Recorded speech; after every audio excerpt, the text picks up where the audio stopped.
Bonjour à tous et bienvenue sur RCF. Si vous nous rejoignez, c'est RCF, la matinale, il est 8h10.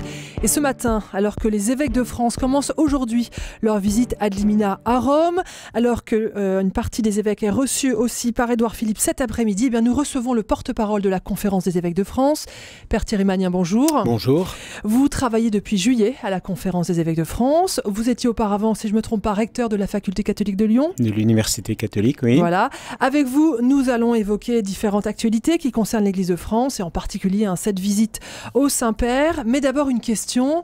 On a appris vendredi que le pape François avait accepté la démission du cardinal Barbarin. Alors on rappelle, relaxé à l'issue de son procès pour non-dénonciation des abus sexuels d'un prêtre, Bernard Prénat.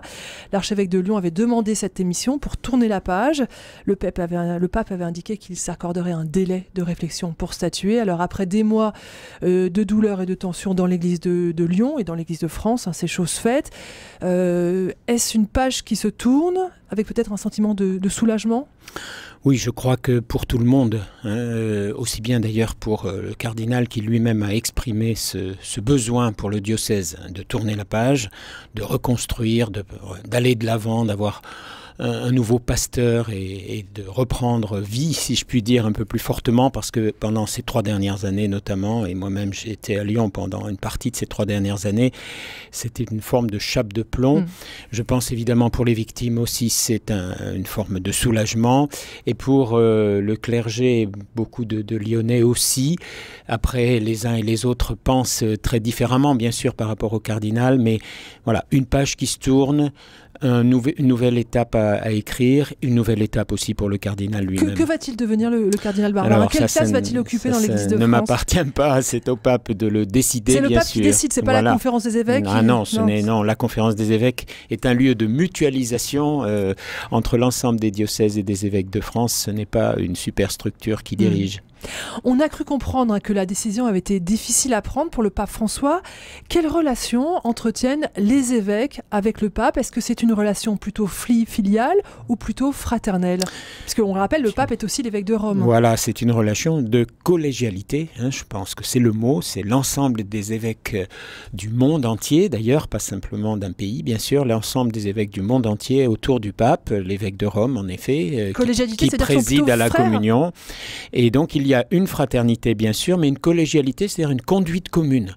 Et c'est d'autant plus important, du coup, que les évêques puissent régulièrement, tous les 5 ans normalement, avoir une visite détaillée, si je puis dire, auprès du pape et de ses collaborateurs de la curie pour faire le point, justement, de l'avancée de l'Église de France, mais dans une forme de collégialité, avec aussi une ouverture à l'Église mondiale, bien sûr, à l'Église universelle, l'Église catholique répandue dans tous les continents. Donc, je reviens à ma première question. Le pape, c'est plus un frère pour ses évêques qu'un père? C'est un père aussi, bien sûr, au sens qu'il préside à la communion, mais c'est aussi un frère, bien sûr. Et je pense qu'on dit le Saint-Père, c'est pas pour rien. Et en même temps, il y a une fraternité. Le pape François, comme ses prédécesseurs d'ailleurs, joue très fortement cette carte de la fraternité. Alors, Père Thierry Magnin, vous avez évoqué ces visites ad limina qui commencent aujourd'hui pour la France. Sur le dossier de presse, on nous explique que c'est d'abord un pèlerinage et même un pèlerinage sur les traces des apôtres. Vous nous expliquez ? Oui, l'Église de Rome, c'est une fondation. Et évidemment, les figures de Saint-Pierre et de Saint-Paul sont les 2 figures majeures et ce sont 2 figures essentielles pour l'Église. Donc il y a un pèlerinage qui consiste d'ailleurs à commencer par célébrer sur le tombeau de Pierre. C'est en général le début de la visite ad limina, avant justement de rencontrer l'un de ses successeurs, le pape François. C'est la rencontre pour le premier groupe qui est parti hier soir a lieu ce matin justement avec le pape François, puisqu'il y aura 3 groupes d'évêques de France successifs, si tout va bien, si le coronavirus ne s'en mêle pas. Et ensuite, il y aura d'ailleurs les célébrations dans les 4 basiliques majeures, et en particulier Saint-Paul-hors-les-Murs, donc la figure de Saint-Pierre, la figure de Saint-Paul. C'est un lieu de pèlerinage ad limina, c'est ce que ça veut dire, vers les trophées des apôtres.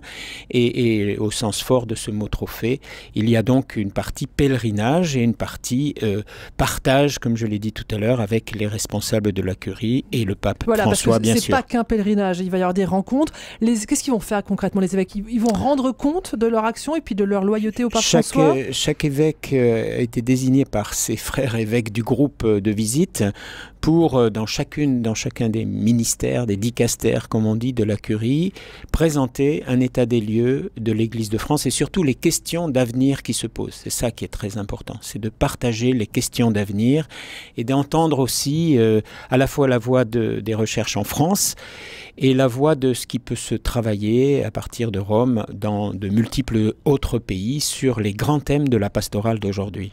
Alors pendant 3 semaines, le Vatican va être un peu à l'heure française. Qu'est-ce que l'Église de France a à dire au pape ? L'Église de France, certainement, qui vit, comme d'autres églises, un drame avec ces abus sexuels et qui nous marque très très fortement, a sa manière à elle de rebondir. Et en particulier, nous l'avions d'ailleurs déjà partagé au pape François lorsque nous sommes allés visiter le Saint-Père en décembre avec la présidence de la CEF. Tout le parcours que nous avons initié pour l'écologie intégrale, dans le souffle de Laudato Si, écrire Laudato Si aujourd'hui pour la France dans le contexte international, comment cela fait aussi rebondir cette écologie intégrale, clameur des pauvres, clameur de la terre, même mouvement, comment cela fait rebondir des secteurs de la pastorale, comme la diaconie dans l'Église, comme la santé globale justement. Voilà, le dynamisme qui est aussi celui de l'Église de France aujourd'hui, les axes majeurs qui sont ceux de l'Église de France et entendre comment les différents membres de la curie réagissent et réagissent en particulier à partir de ce qu'ils voient vivre dans les différents pays du monde sur ces mêmes pastorales. Donc si je reviens, une Église de France marquée, pas terrassée, mais très affectée par la crise des abus sexuels, une Église de France à la pointe de la mise en œuvre de Laudato Si. En tout cas, avec une ambition qui a commencé concrètement pour ces 3 années en particulier, d'une mise en œuvre concrète dans une transformation écologique, mais aussi dans une conversion écologique personnelle et collective, puisque l'un des objectifs que nous sommes fixés, c'est que d'ici 3 ans, l'Église catholique en France soit reconnue comme partenaire de cette transition écologique dans la société française. Carrément.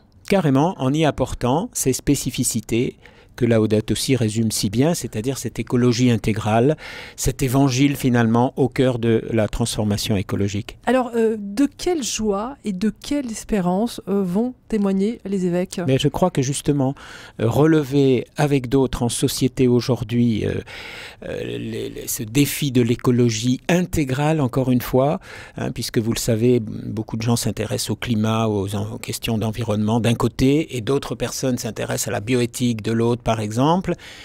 Qu'est-ce que ça veut dire resituer les questions de bioéthique dans la dynamique de l'écologie intégrale? Vous voyez, tout cela peut apporter du neuf, non seulement dans l'Église, non seulement pour un renouveau de l'annonce de l'Évangile, mais aussi dans l'ensemble de la société qui, vous le voyez bien, cherche des points de repère plus que jamais. Et dans l'Église internationale, enfin dans l'Église monde, la France a une voix à part sur ces questions-là? En tout cas, la France a une voix qui peut être originale dans le concert international, bien entendu. Vous voyez, lorsque nous sommes allés, il faut qu'on le partage. C'est pas la France hexagonale. L'écologie ne s'arrête pas aux frontières. On nous avait proposé, il y aura peut-être des initiatives de ce type-là, par exemple, de jumeler une initiative dans un diocèse français avec un diocèse du Bangladesh, par exemple. C'est sûr qu'on ne pense pas l'écologie intégrale de la même manière dans ces 2 contextes totalement différents.